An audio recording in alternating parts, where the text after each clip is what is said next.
Hey guys, today is day 20 and we're going to talk about graphing using slope-intercept form. So last class in day 19 we talked about slope-intercept form being in the form of y is equal to mx plus b.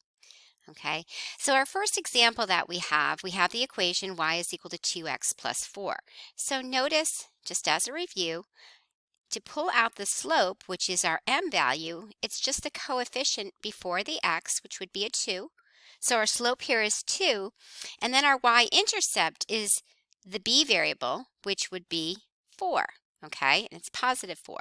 So right here, our slope is 2. We can also write it as 2 over 1 because with slope, we want to think of your rise over your run. Okay, so we want to write it as a fraction. Okay, and the y-intercept is 4, or think of it as an ordered pair. So today we're going to focus on taking these equations and graphing them. And please note, you can actually check every answer in Desmos by just typing in the equation y equals 2x plus 4 and seeing the graph. But you really should know how to graph them by hand first. Okay, it's great. Desmos is great for checking, but you want to do it by hand.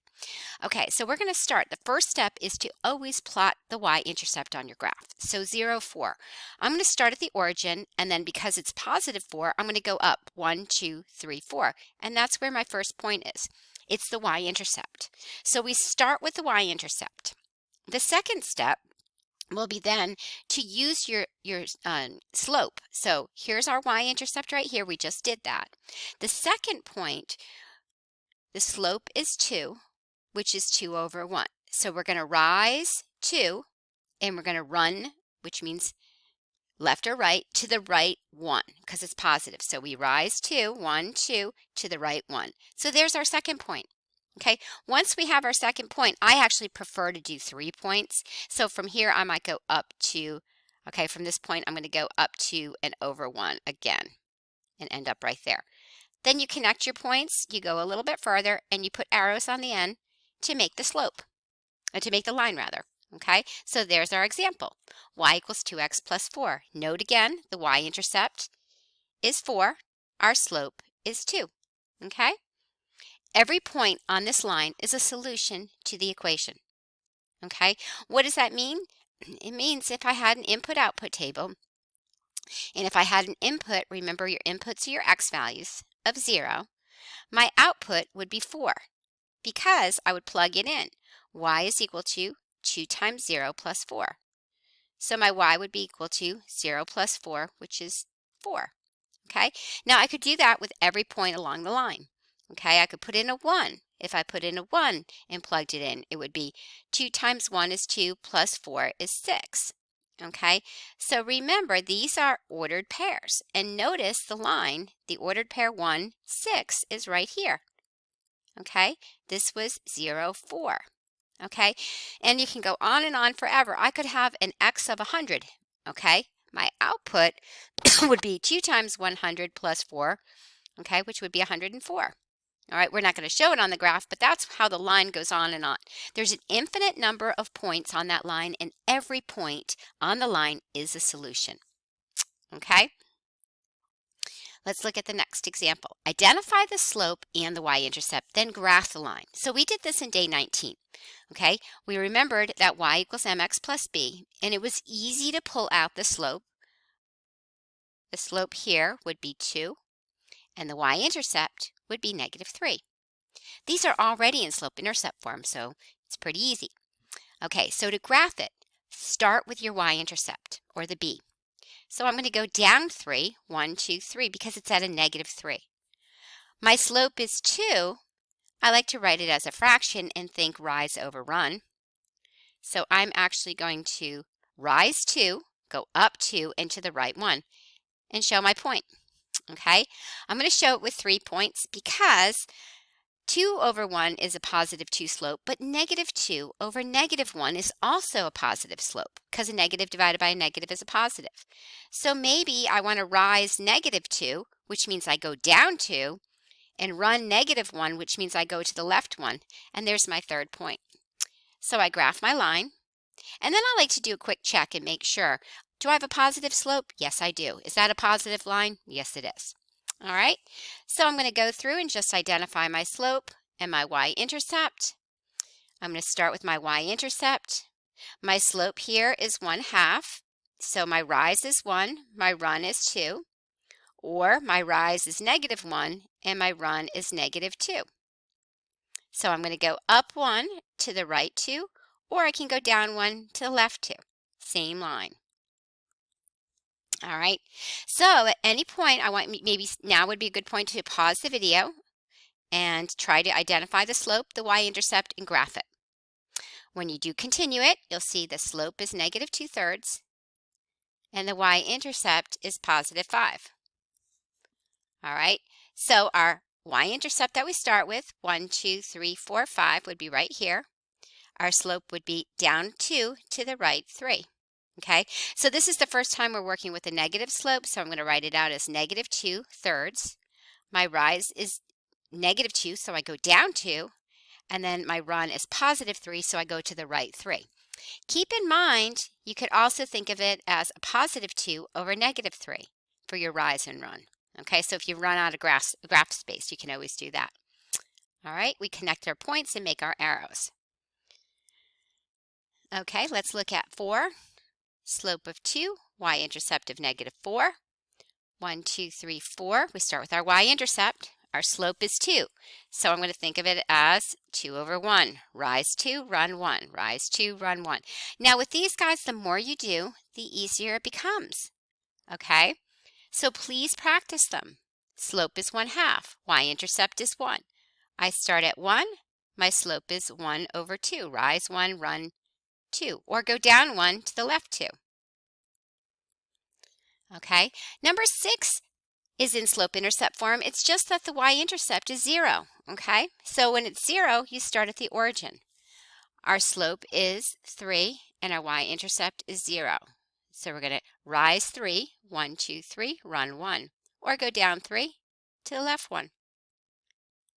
Okay, notice the difference between the slope and number 5, where it's 1/2. It's not as steep as when it's an integer, a larger integer, it gets steeper.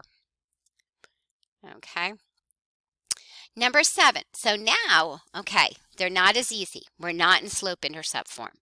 So the first thing you have to do is rewrite the equation before you can determine the slope and the y-intercept. So you get y by itself. All right, and you put it in the form y equals mx plus b. This is just like solving a literal equation like we did last quarter, only now you're solving for y. You're going to follow the golden rule of algebra, and in this case, you're going to add 3x to both sides, and you get y is equal to 3x minus 4. Okay, so notice I put the 3x first, okay, because I want it in this form.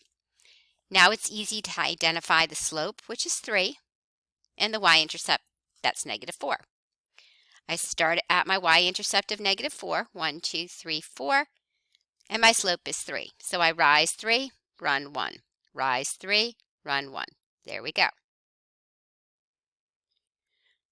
Okay, so we're going to solve for y here. So I'm going to subtract 6 from both sides. So 3y is equal to 2x minus 6.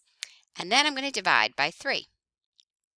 Okay, so this is going to become y is equal to 2/3 x minus 2, because -6/3 is 2.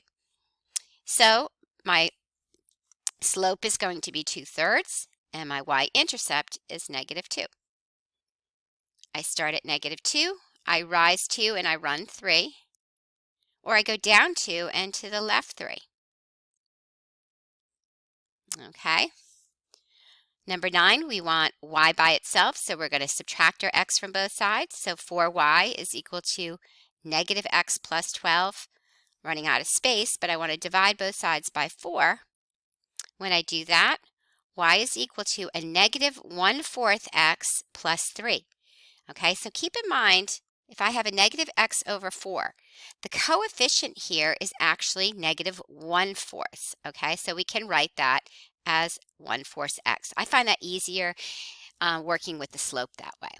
Okay, so our slope is -1/4 and our y-intercept is 3. We start at +3 for our y-intercept, then we go down 1 to the right 4, or we could go up 1 to the left 4. All right, and we make our line with the negative slope there. Okay, at any time, please pause and try some problems. So let's look at number 10. Again, our slope here is a 2 and our y-intercept is 0. Okay, we start at the origin. We go up 2 and over 1. Okay, and we make our line. Number 11, we need to solve for y. So it's going to be 4y is equal to 3x. We're going to bring 8 to the other side by subtracting it. And then we're going to divide both sides by 4. Y is equal to 3/4 x minus 2, because negative 8 divided by 4 is negative 2. Our slope is 3/4. Our y-intercept is negative 2. We start at negative 2. We rise 3, run 4. Okay, 1, 2, 3, 4. Yep, or go down 3 to the left 4. And there's your line. Okay, number 12, we're going to divide both sides by 4 to get it in the form of y is equal to negative 3/4 x. Our slope is negative 3/4 and our y-intercept is 0. So we're going to go down 3, 1, 2, 3, and to the right 4. There's our other point. Or we could have gone up 3 and to the left 4. So now we have that negative slope. Okay. Y is equal to 4. Now we're getting to some of these special cases. Okay, y equals 4. We're going to think of hoy. We know it's a horizontal line and it has a 0 slope. Sometimes these special cases are actually easier. So y is equal to 4 would be 1, 2, 3, 4. And now we just make our horizontal line. 14, we've got y equals negative 1/3 x plus 3. We start at 3. We go down 1. So we identify our slope, which is negative 1/3, and our y-intercept is 3. 1, 2, 3. Okay? All right. 15, our slope is negative 2/3, and our y-intercept is 0. Start at the origin. We're going to go down 2 to the right 3, or we could go up 2 to the left 3.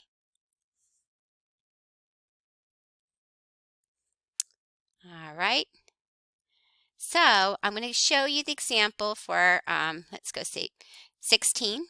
Again, we're in slope-intercept form. These are really good for you guys to try on your own and then check it with the video or the answer key. Y-intercept is at 2. Slope is negative 4/3. 1, 2, 3, 4. 1, 2, 3. Or I go up 4. 1, 2, 3. I'm off the graph. So, and then to the left 3. 1, 2, 3. Okay, so it's going to look like this. All right, 17 is a special case. Notice there's no y variable. So I'm going to think of x, because x equals, and here we have x equals.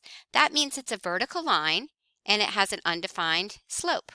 Okay, x is negative 2. So I'm going to go to the origin, and now I'm going to actually graph the point on the x-axis because x is negative 2, and I'm going to make a vertical line. All right, and 18, our slope is 3/2. Our y-intercept is 0. So again, we start at the origin, we rise 3, and we run 2. Go down 3 to the left 2. Okay, so I hope this helped you coming up with your graphs of your lines. All right, and let's just end this video. I think it's a little too big here. I'm going to have to cut it at the end. I don't know what happened to my screen. Where'd it go? Oh, there it is. Okay, so I'm going to end the video right now. Remember, your test is actually next class. Extra help is available on Monday during office hours, so please come see us. Bye.